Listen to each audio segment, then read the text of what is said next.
আজ তোমাদের যে গল্পটা পড়ে শোনাবো, গল্প না বলে এটিকে কিছুটা মানুষের মুখে প্রচলিত কথ্য কাহিনী অথবা লেখকের কল্পনা মিশিয়ে তৈরি একটি শব্দবন্ধ বলাই যেতে পারে।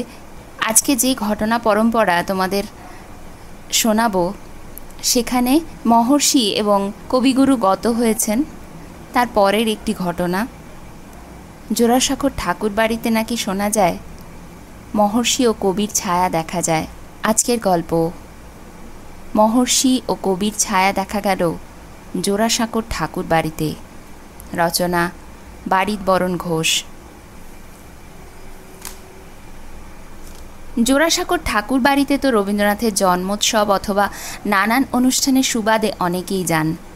তাদের কারো মুখে এই বাড়িতে ভূত দেখার কথা আমরা শুনিনি, অথচ এখানে নাকি ভূত ছিল এবং সেই ভূত নাকি স্বয়ং মহর্ষি দেবেন্দ্রনাথ ঠাকুরের। কথাটা বিশ্বাস করবেন কি না জানি না, কিন্তু সেকেলে ঠাকুর বাড়ির কোনো কোনো বাসিন্দা তাদের ভূত দেখার কথা বলে গেছেন। আসলে বড় বাড়িতে এক একটা নির্জন জায়গা থেকেই থাকে, আর তা যদি পোড়ো অবস্থায় পড়ে থাকে তাহলে আচ্ছা ভূতের কায়া সেখানে প্রায়ই দেখা যায়। হয়তো জোড়াসাঁকোর বাড়িতে এমনই একটা ব্যাপার ছিল। জীবন স্মৃতিতে রবীন্দ্রনাথ তার পিতার তেতলার ঘরটাকে ঘিরে একটা রহস্যময়তার ইঙ্গিত যেন দিয়ে গিয়েছেন। দেবেন্দ্রনাথের বিয়ে হলো যখন, স্ত্রী সারদা দেবী যখন ঘরে এলেন, তারপরে কোনো দিন আর বাপের বাড়ি যাননি আমৃত্যু। তখন বাড়ির মধ্যেই একটা পুকুর ছিল, তার কথাও রবীন্দ্রনাথ উল্লেখ করেছেন আত্মজীবনীতে। একসময় সেটা ভরাটও হয়ে যায়। এই ভরাট করা জায়গাটাতে একটা নির্জনতা ফিসফিসিয়ে উঠত। শোনা যায় সারদা দেবী সাঁঝবেলায় আলো আঁধারিতে এই বিজনতলায় শুনতে পেতেন কখনো কেউ যেন হাসছে খিলখিলিয়ে, কেউ বা চাপা গলায় গুমড়ে গুমড়ে কেঁদে চলেছে এক টানা, কেউ বা কাউকে তর্জন গর্জন করছে। 1905 সালে দেবেন্দ্রনাথ মারা গেলেন জোড়াসাঁকোর ঠাকুর বাড়িতেই। তার দেহ দাহ করে বাড়িতে নিয়ে আসা হয়েছিল কিছুটা ভস্ম। ভরসাধারটি নাকি ঠাকুরবাড়ির সেই নির্জনতায় পুঁতে রাখা হয়েছিল। ঠাকুরবাড়ির বড় ছেলে দ্বিজেন্দ্রনাথ ঠাকুরের ছেলে দীপেন্দ্রনাথের সঙ্গে বিয়ে হয়েছিল হেমলতা দেবীর। মহর্ষি তাকে খুবই স্নেহ করতেন, নাতবউ বলে কথা।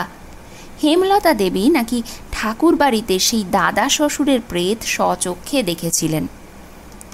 হেমলতা দেবী বড়মা নামেই পরিচিত ছিলেন সবার কাছে। তিনি মারা যান 1967 সালে।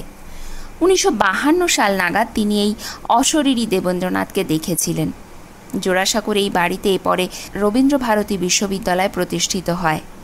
এর মিউজিয়ামের কিউরেটর ছিলেন শিলা বিশেষজ্ঞ সমর ভৌমিক। 1962 সালে তিনি এই বাড়ির নৈশ প্রহরী দুর্যোধন ঢালের কাছ থেকে বিচিত্র সব সংবাদ সংগ্রহ করেছিলেন। তার সঙ্গে ঠাকুরবাড়ির অন্যতম মোটর চালক মিশ্রিও অনেক ভৌতিক ব্যাপার শুনিয়েছিলেন। এই বাড়িতেই 1941 সালে রবীন্দ্রনাথ দেহ রেখেছিলেন।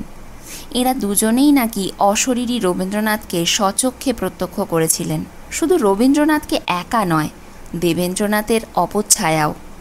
তাদের মতে রবীন্দ্রনাথের আত্মা সেখানে অপেক্ষা করেছিল তার পিতৃদেবের উপচ্ছায়ার সঙ্গে দেখা করার জন্য।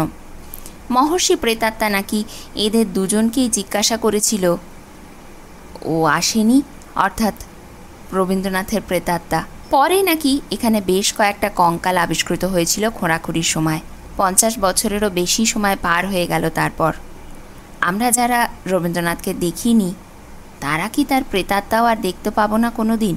গত 50 বছরের মধ্যে তাদের তো আর দেখা যায়নি, অন্তত কেউ দেখেছেন বলে শোনা যায়নি।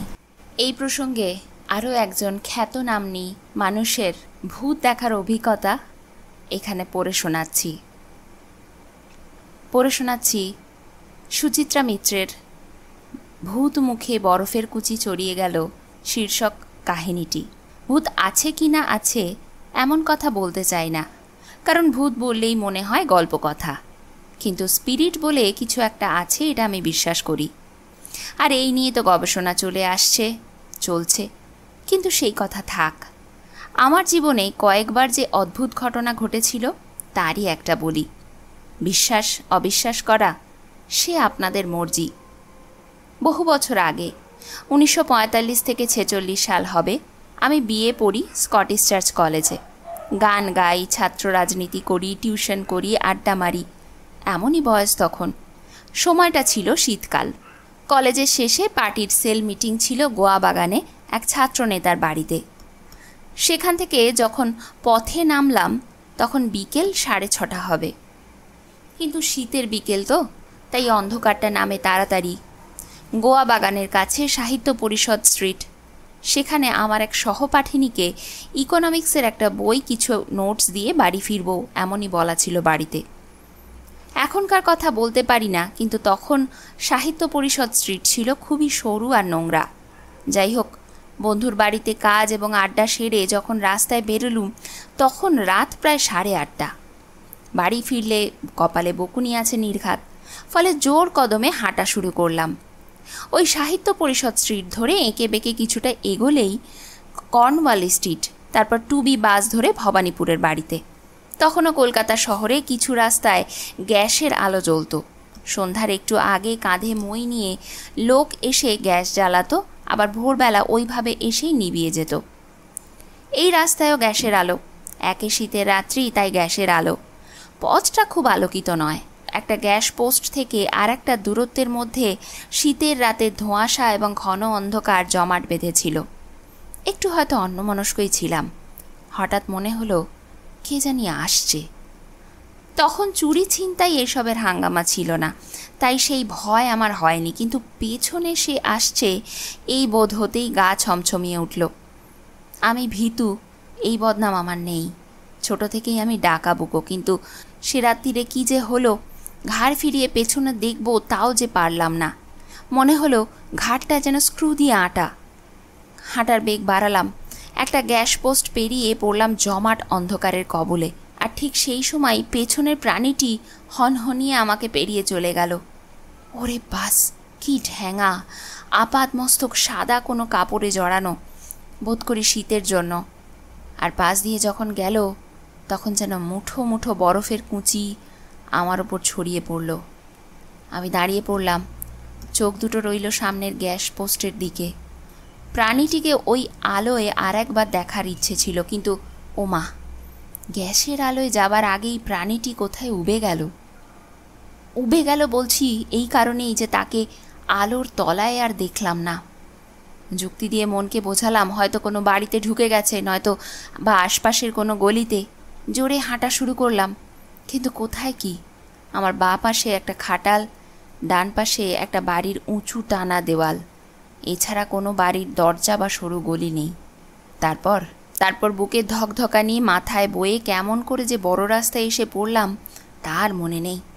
বলতে পারেন চোখের ভুল, হতে পারে, কে জানে।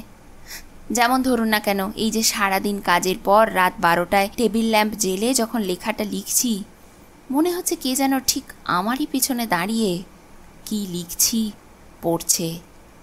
ঠান্ডা নিঃশ্বাসও আমার গালে লাগছে। কেমন একটা যেন আনক্যানি ফিলিং। একে কি বলবেন আপনারা? এমন অভিজ্ঞতাও আমার অনেক, কিন্তু থাক, সেগুলো পরে কোনো এক সময় না হয় বলা যাবে। বন্ধুরা, আজ কিছু ভৌতিক অভিজ্ঞতার কাহিনী শুনলেন আপনারা। যদি কাহিনীগুলি ভালো লাগে একটা লাইক করে দেবেন, বন্ধুদের সঙ্গে শেয়ার করবেন। এই চ্যানেলে যারা প্রথমবার আসছেন তারা চ্যানেলটিকে সাবস্ক্রাইব করে রাখবেন। সবাই ভালো থাকবেন, আনন্দে থাকবেন। আর হ্যাঁ, গল্প দিদির গল্প যেমন আগে শোনা যেত তেমনই প্রত্যেক সপ্তাহে নিয়মিতভাবে আপনারা শুনতে পাবেন। আশা করি সবাই কান পাতবেন। ভালো থাকবেন, আনন্দে থাকবেন। গল্প দিদি এইরকমই কোনো গল্প নিয়ে ফিরে আসবে খুব তাড়াতাড়ি।